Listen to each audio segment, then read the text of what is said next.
আমাৰ গাঁৱৰ বৰ নামঘৰ মণিকূটত সিংহাসন ভগৱানৰ। আমাৰ গাঁৱৰ বৰ নামঘৰ মণিকূটত সিংহাসন ভগৱানৰ।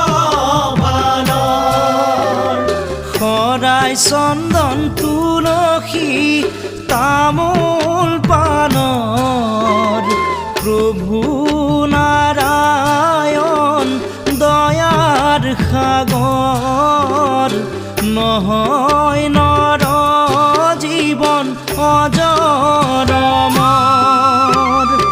আহি পালো পৃথিৱী জীয়াই থাকিম